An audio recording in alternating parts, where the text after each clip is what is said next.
Well, welcome again to the series Sick Vegetarians and the Nutrient Connection.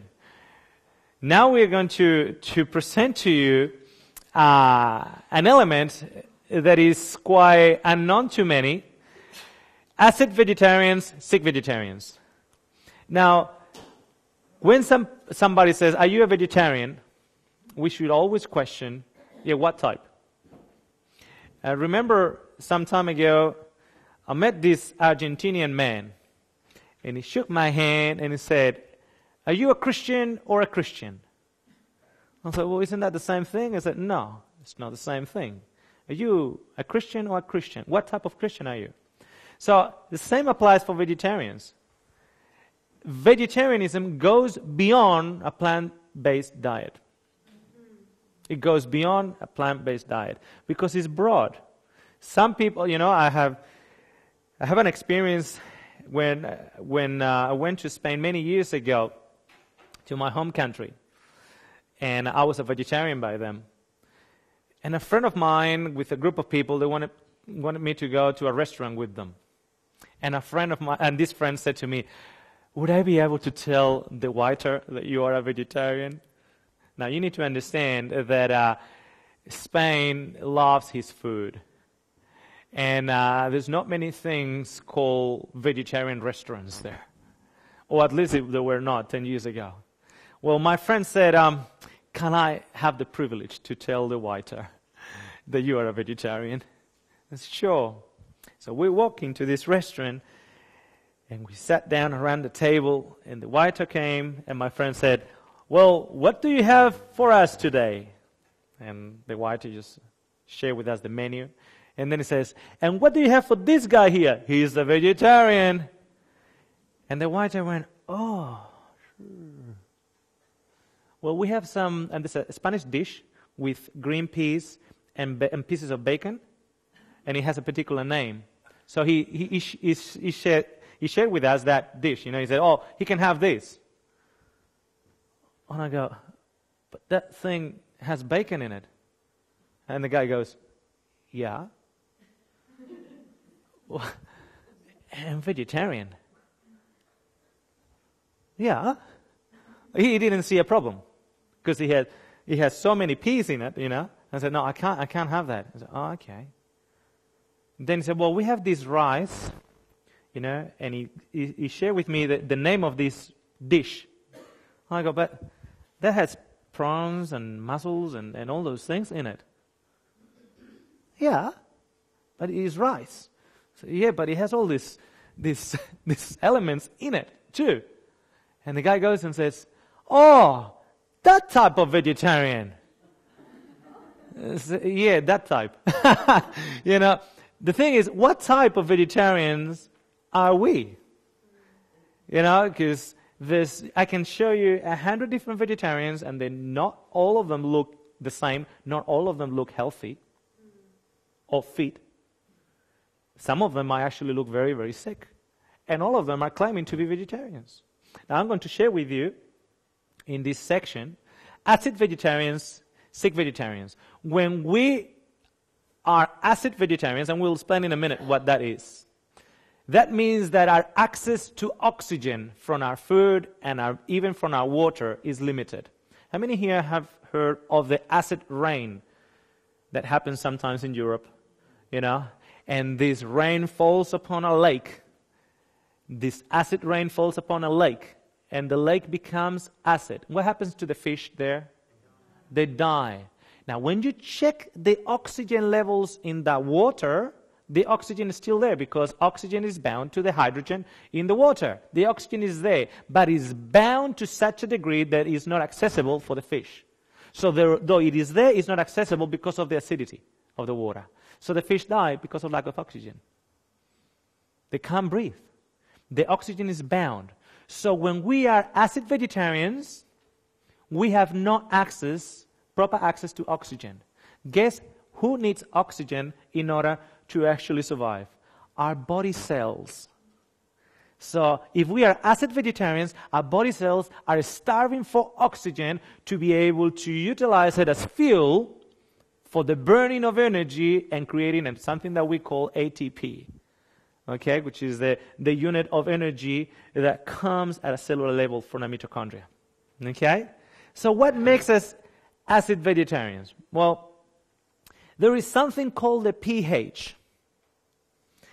Now, people say that, oh, you are acid, like as if you are running on a pH that is below the standard pH or normal healthy pH.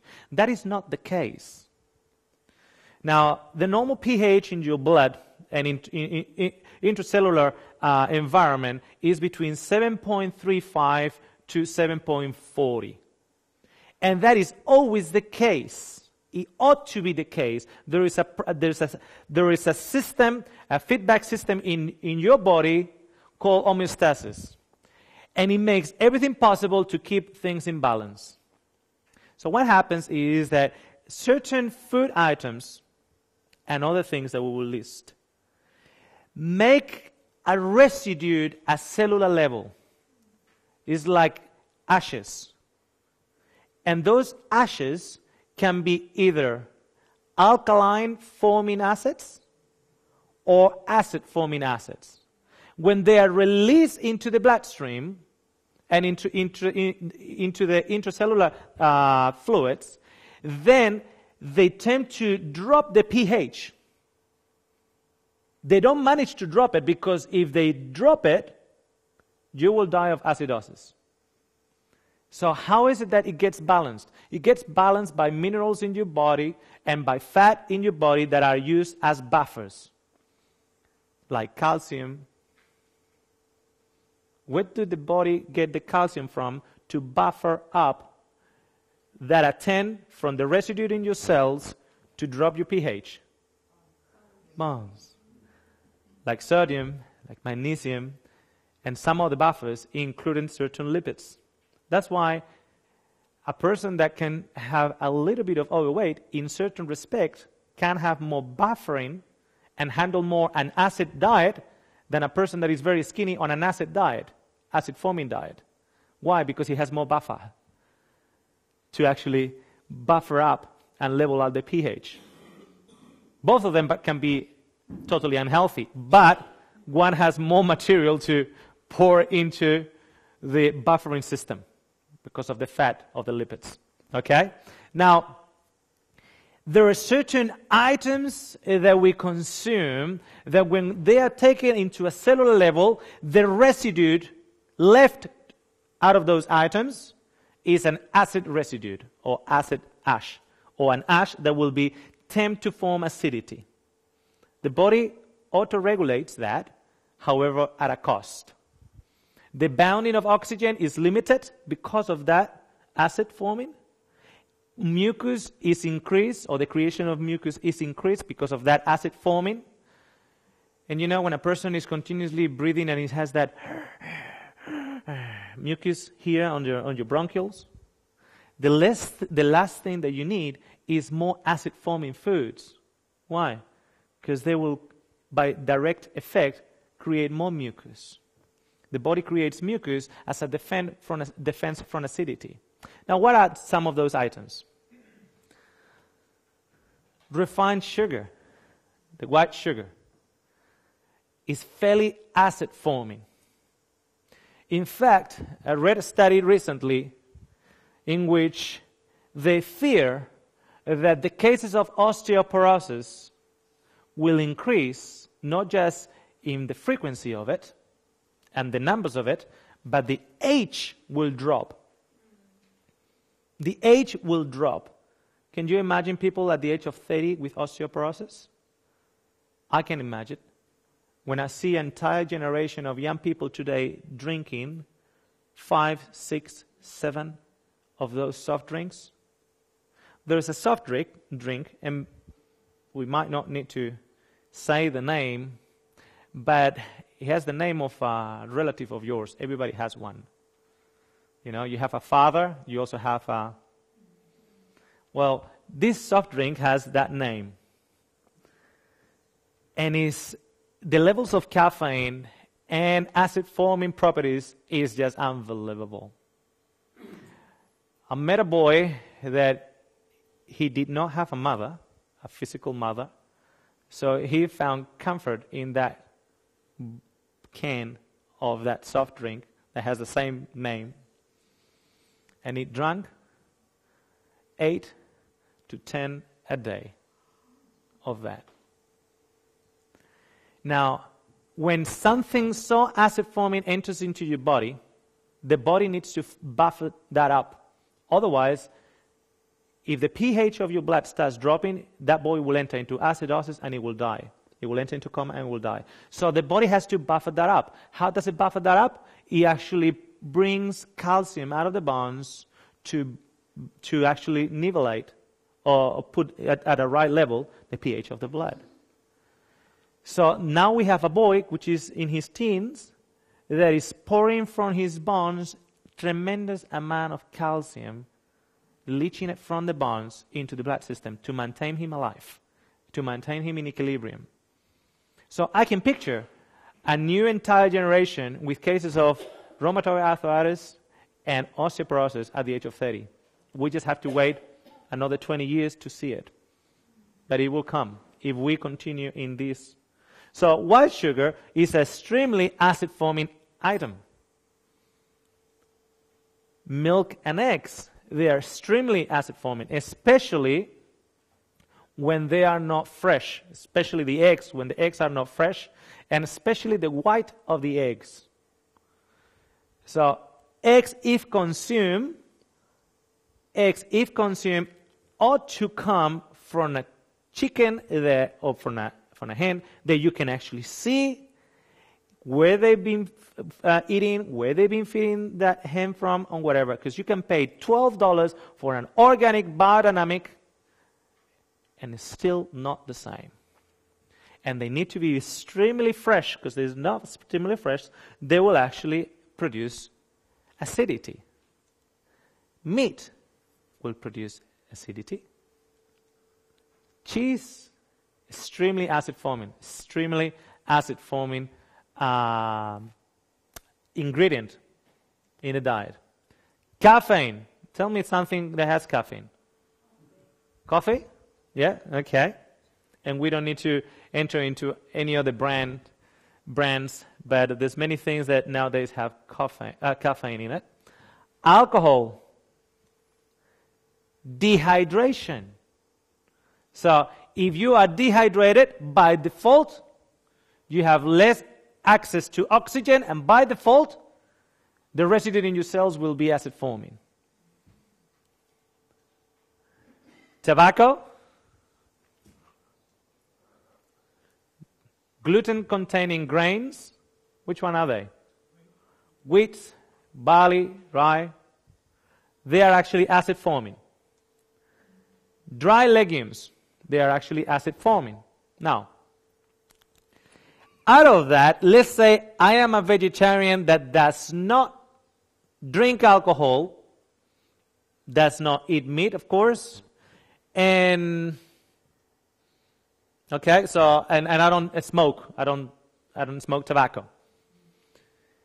So I'm going to actually present to you some vegetarian dishes just on your right on the screen. I'm going to actually present to you some vegetarian dishes. Are you ready? You ready? What is that? It's a peanut butter jam sandwich. Raise your hand. Is that a vegetarian dish? Yes or not? Yes. Plant-based? Yes. Acid-forming? You better believe it. That thing thrives, is extremely acid-forming. It has the peanut butter, which are what? Legumes. It has the jam, which is what? Sugar. Okay, and if you think it's a strawberry, just go to the factory where they make it and you realize how much of strawberry it actually has and how much sugar has in it. It's basically sugar and concentrated fruit from the strawberry of being boiled up. So actually it's extremely sweet. And then you have the gluten-containing grains. You see that? Is that popular? Can you see that you can actually be a vegetarian, eat that thing, and be extremely acidic? What's that? Hey, it's a vegetarian pizza. It's a vegetarian pizza. So what is at the base? Gluten-based grains. What is at the top? Cheese. And what are you going to drink it with? Don't say the brand. Macaroni cheese. Raise your hand. Is this vegetarian? Yes. Is it plant-based? Yes. Is this popular? Yes. And what about popular among vegetarians? Very much so. Is it acid forming? Better believe it. And the moment it's acid forming, it actually locks up the accessibility to your oxygen, to your energy production, to your thriving of your cells, creates more mucus formation, is aging, creates actually improper liver detoxification, and therefore the thriving of free radicals. We'll study free radicals in one of the following presentations. Look at that one.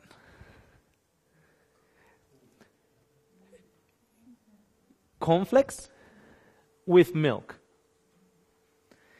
So cornflakes comes from grains. Doesn't have any gluten, but the grain, well, some of them do, some of them don't, depending on the sweetener that they use. Some use a sweetener which is a barley or malt sweetener, and therefore they have to put on the packet, contains gluten. And maybe the way the factory is set up, they might have some traits of gluten. But technically speaking, corn does not have gluten. But it has extremely good amounts of sugar in it. And it has milk.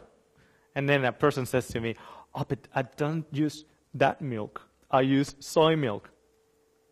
Dry legumes. Extremely acid forming. Extremely acid forming. Look at that one. Ay. Those are wheat biscuits. Known by other names, but they are wheat biscuits. They are gluten grains, and we add milk in it, or even soy milk in it, if you are a vegan vegetarian. Is that popular? Yeah. Is the number one selling cereal in Australia. Is that acid forming? Yes. Now, we're going to go to our next one.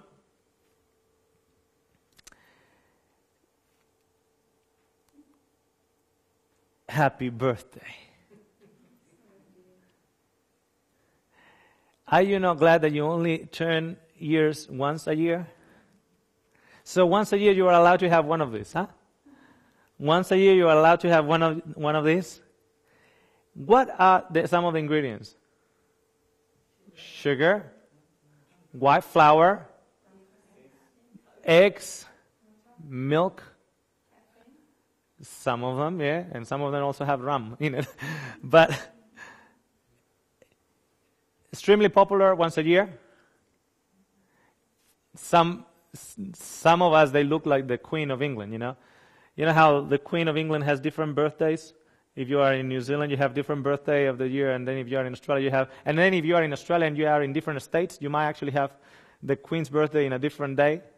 It seems like the Queen of England is turning years, 3 times a year or 4 times a year. Some of us look like the Queen of England, We have birthday cakes, on a regular basis. Some of us, we turn years every week. Extremely acid forming. Extremely acid forming. And all of the dishes that I just present to you, all plant-based. And all of them vegetarian. And because they are acid forming, will actually bound your oxygen, will starve your cells from oxygen, will actually create the formation of free radicals. It will deprive the desintoxication of your liver. It will create mucus. It will age you quicker, and it will make you very unhealthy. On an acid-forming diet, you start having pain on your joints quicker. On your acid-forming diet, you start having more reflux and more propensities for further intolerances. More bloating occurs also on an acid-forming diet. More constipation happens on an acid-forming diet. More prompt to infections, especially urinary infections, on an acid-forming diet. All of them are vegetarian dishes. But I'll give you at least 10 more. Are you ready? 10 more. You sure you're ready? Your disposition, your negative thinking, your anger, your frustration, unforgiveness, hatred, desperation, depression, fear, insecurity, negative stress, worry, guilt, sickness. All of them create acidity in your body. Do you know what that means, friends? That you can actually have the healthiest diet and all those things are eating you. Sometimes it's not what you eat, but what is eating you. How many here know that a bitter herb like rocket is good for your liver, to stimulate your liver and for your liver cleansing? How many of you know that rocket, bitter rocket, is good for your liver? In fact, bitter herbs are good and have been used traditionally for liver detoxification. Bitter thoughts poison your liver. Bitter herbs detoxify your liver. Bitter thoughts poisons your liver and is making you more and more acidic. Isn't that amazing? That we can actually have the best diet, but our attitude is the incorrect attitude, and how much benefit are we getting from that diet? Very little. Very little. Sometimes I said, if you are going to be unhappy, don't waste your money on a happy meal. Because you're not getting the benefit out of that meal. Okay? So we have disposition, negative thinking, anger and frustration, unforgiveness, hatred, desperation, depression, fear, insecurity, negative stress, worry, guilt, and sickness. That's just to count a few. If this is not tackled, nutrition cannot be maximized no matter what you eat. And I've seen it over and over again. In these seminars, towards the end, we will actually explain to you how the mind works on a negative or positive switch. And how somebody that has been diagnosed with cancer goes home and celebrates life and praise God for the life that He has given him. He gets one of those New Zealand ice creams, and he enjoys the New Zealand ice cream, and that New Zealand ice cream will do much good to that person than to another lady or gentleman that has been diagnosed with cancer, is all depressed, all down, and is on vegetable juices. Is on the best superfood ever, but that person is depressed, is upset with the husband, is upset with mom, is upset with the children, is upset with life, and is drinking good quality vegetable juices. I'll tell you one thing, the guy with the ice cream is enjoying more and has more chances of survival than the other one that is on the juices. That's how important it is. That's how important it is. Now, there have been a number of studies, and there's a lot to learn still. Now, with breast cancer, for instance, some studies have actually come across, just by mere statistics, they have actually started to analyze tumors on the right breast and tumors on the left breast. And then they have actually analyzed the psychological status of that person. And the psychological status of that person reveal that in a good number of cases, not all, but in a good number of cases, and I have to emphasize not all, but they did see a pattern that appeared to rise. Those that had right tumor on the right breast, they appear to have issues with the husband or marital issues. Those that had a rising of the tumor on the left side, they appear to have more issues with children and society in general. So children on the left, husband on the right. Now, it's not conclusive. It didn't always happen, but it seemed to be a good pattern happening too, in that sense. And we had an experience a number of years ago with 3 ladies that had tumor in their breast.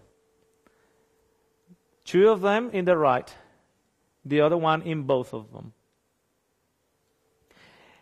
The 3 of them, when I inquired with them, I was doing chaplaincy and nutritional consultation with them, and I inquired, how long ago were you diagnosed with cancer? And they said, 3 years ago.